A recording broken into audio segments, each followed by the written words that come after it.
Hey, what's up guys? This is Brian at Whisper Status 74. Welcome to the community. Welcome to the channel. If this is the first time you are seeing me, please consider liking and subscribing. We're real tech for real people. Today's video is going to be on the upcoming Sony X95J full array local dimming flagship from Sony. It is going to be released at the end of July. This video is not going to show you that panel as it is yet unreleased. It will be a discussion on why the X95J is the most important panel this year.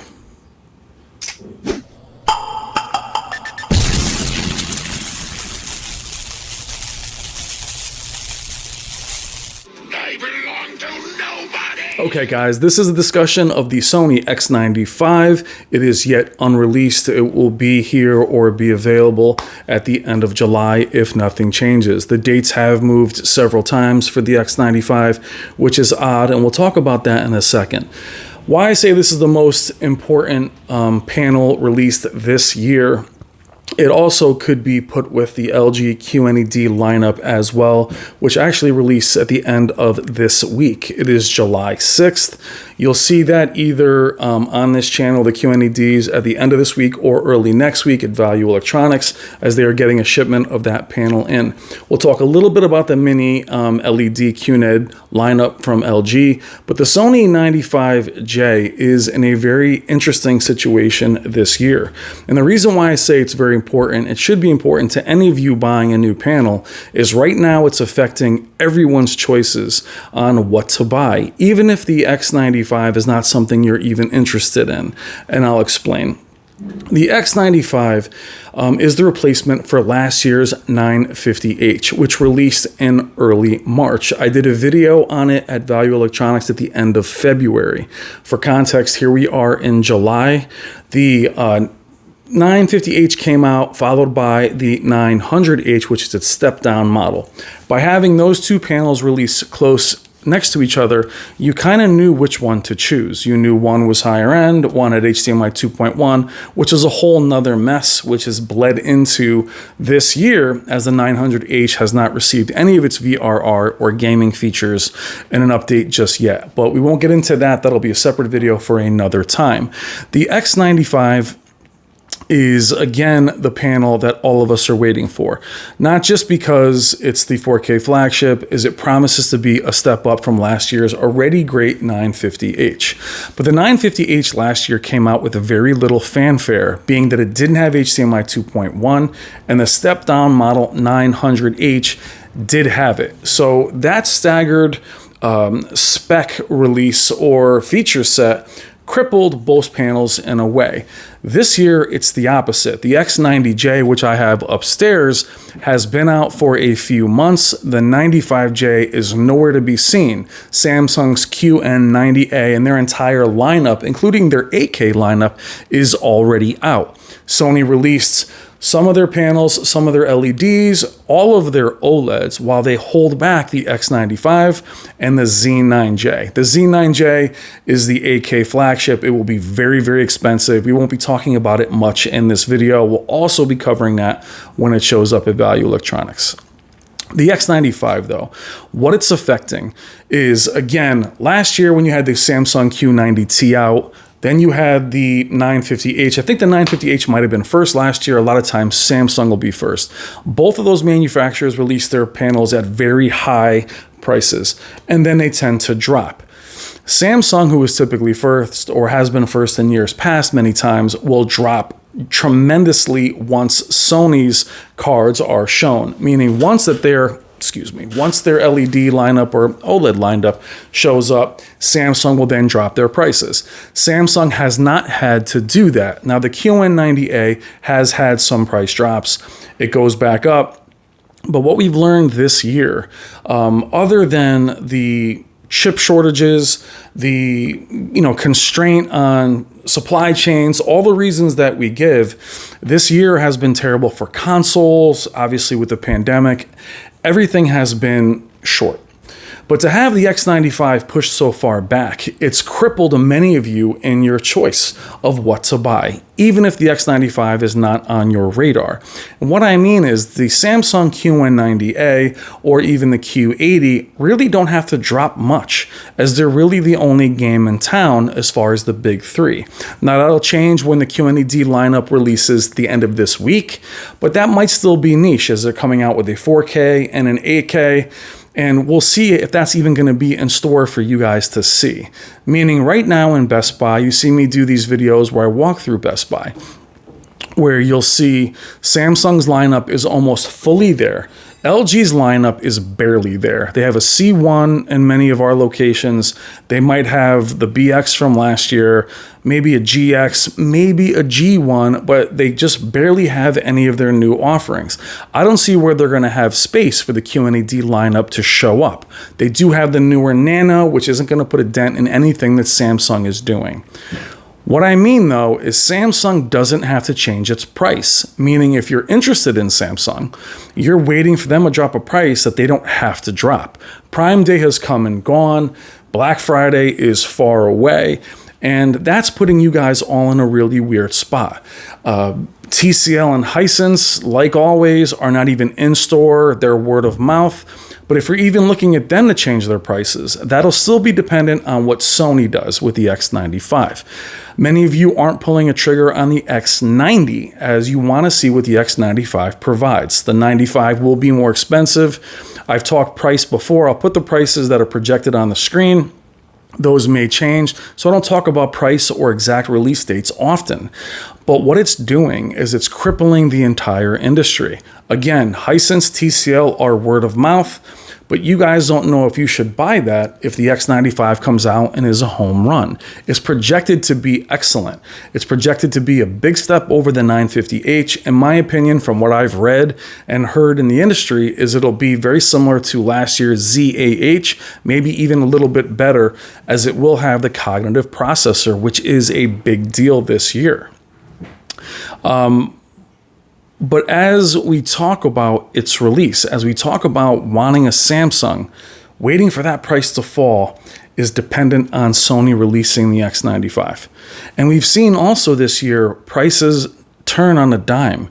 They drop them, they don't drop them. They see what the landscape is doing on the day or the week. They will change it. They have price drops that are projected. All of them have had projected price drops that they canceled last minute. So it's also interesting the part that we play in it as YouTubers or reviewers, as some of these panels, this is what I mean about it releasing so late. I'm going to back up for a second. Now, let's just say the Sony X90 releases at the end of July. So the X90's been out for a long time. The 900H is disappearing. The 950H from last year, which in my opinion is the best bargain out there right now at 75 inches. It's about $2,000. It's an excellent panel, but it's hard to buy that panel without its successor being out yet. It's very rare to have this much time in between where you're looking at buying its predecessor without the successor being released. You're going to buy that panel and have no idea what the X95 is truly going to offer. We do know it will have HDMI 2.1. We do know it'll have the cognitive processor. Behind me is the A80J OLED. The cognitive processor is legit. It is a big jump up. But you can see why in this conversation that we're having, it's literally paralyzing the industry. You don't know what to buy. So I do recommend the 950H. I do recommend the 900H. They are tremendous values. The X90 is very hard to recommend without its successor being here. The X90 would still be more expensive than it typically will be. If the X90 was out with the X95, chances are the X90 would have fallen a good deal by now. And it really hasn't moved a lot. Sony panels are more expensive, so are Samsung. Again, to repeat what I said earlier, Samsung doesn't have to drop. But what is interesting in the part that we play, as I alluded to before, was how these panels are reviewed as they release. The X90 panned by the written and the YouTube community. Also, the Samsung Q190A panned by written and YouTube community for certain things that it didn't do well. Now, as we get a few months later, the Samsung QN90A is far and away probably the best LED to release this year. It is absolutely gorgeous. What is ironic about Sony's play in this is after CES, many of us, including myself, kind of panned Sony for their lineup being very samey. Other than the A90J having the heatsink, which really isn't revolutionary, it's been out with Panasonic panels for a few years now. Other than that, the lineup was the same as it always had been. There was no mini LED, there was no talk of micro LED or their diamond panel or any of the other stuff that they've mentioned in the past. It was just a standard LED coming out, but the cognitive processor was their big move. Typically, that's just market speak. I do believe the marketing is true in this instance with the cognitive processor, but I do find it fascinating that Sony had the most underwhelming of all their announcements at CES, yet we're waiting on them. And I think that's for a few reasons. Now, all this is my opinion only. For me personally, Mini LED has been underwhelming. I don't see anything that Mini LED is doing that couldn't be done on a standard LED. Perhaps the 8K panels from Samsung are a little bit thinner than the last year's flagship.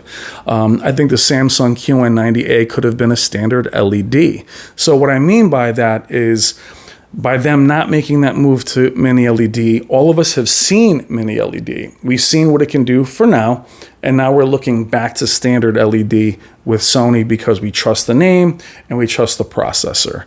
Now, is it going to be great? Is it going to be a great panel? I have no idea. But I do know that this shortage, the positioning in Sony releasing now is really screwing things up.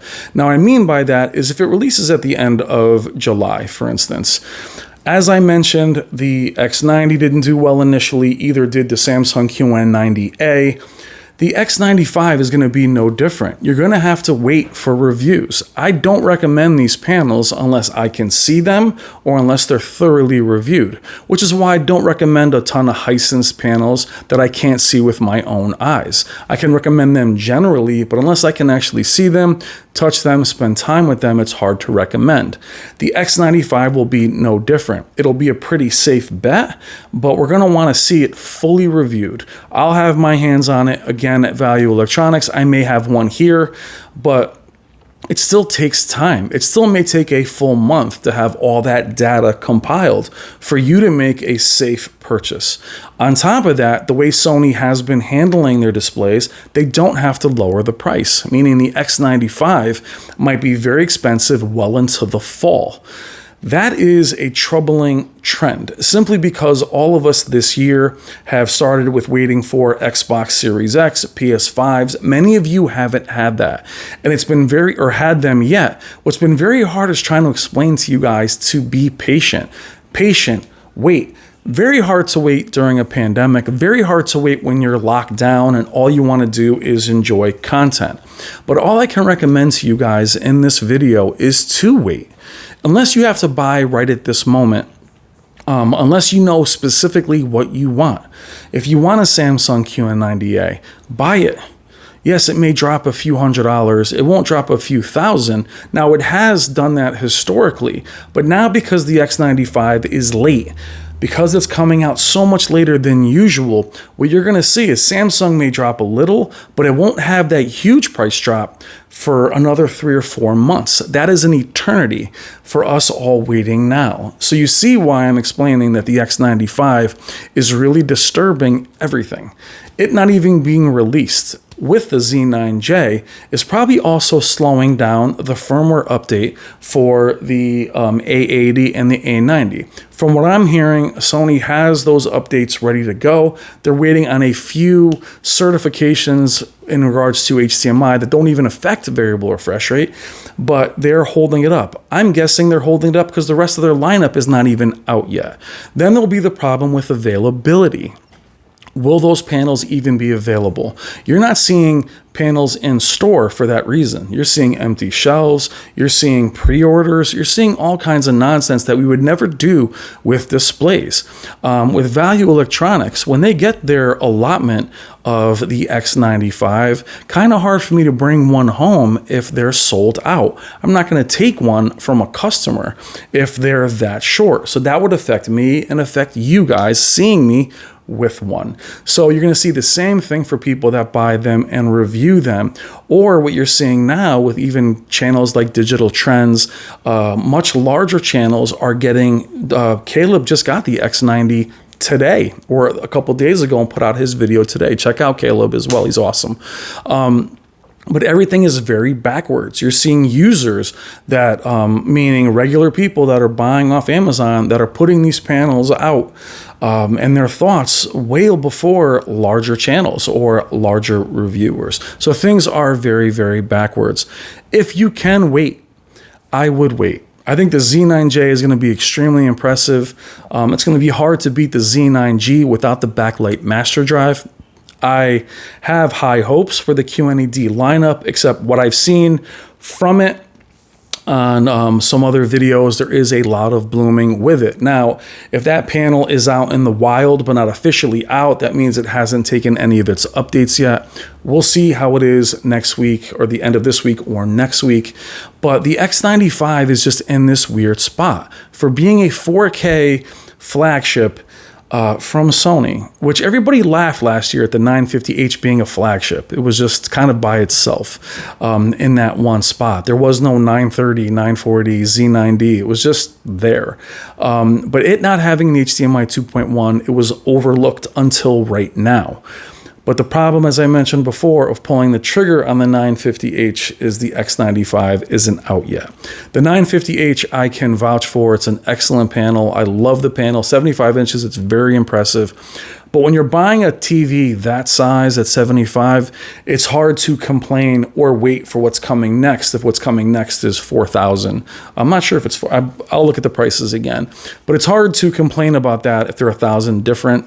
So if you're in that boat, pull the trigger. If you need a TV now, pull the trigger. But I just know it's very hard for people like myself to tell you guys to be patient. If you don't have the new consoles, you can't buy a new GPU, you can't buy anything, refrigerators, due to this chip shortage. I know it's very, very frustrating.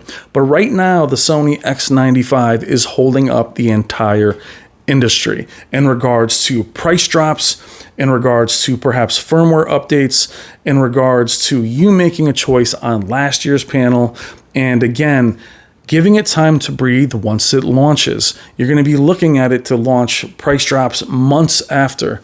That also includes the updates that I had mentioned they've already mentioned they'll be in the winter. That's a long way, and that's affecting whether you should buy one for the Series X or PC. So you can see that it's a bit of a debacle. I'm very excited for the X95.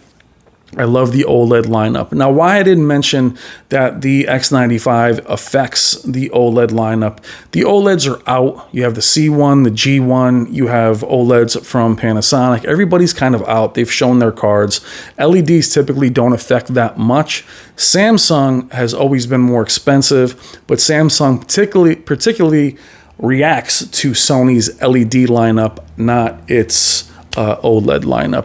But I'm excited for the Sony, and to me, as I mentioned, I like the concept of mini LED, especially micro LED, but I've yet to see higher peak brightness and OLED blacks. I have not seen that on any mini LED out there yet, other than Samsung's micro LED prototypes.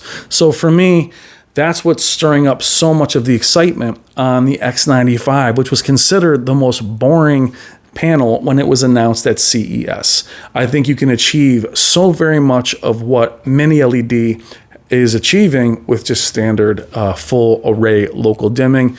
Maybe the panels are a little more thick, but until they can completely eliminate blooming, mini LED to me has been underwhelming so far. I'm Brian at Whisper Status. This has been a long discussion. Tell me what you think about the Sony X95. Are you excited about it? Do you agree with me that it's holding up price drops and firmware updates? Do you agree with me that it's an important panel or product? What do you think? Are you considering it? But I'm telling you, it's actually affecting those of you who don't even care about it. I'm Brian at Whisper Status 74. Thank you so much for watching. I will see you in the comments. Take care.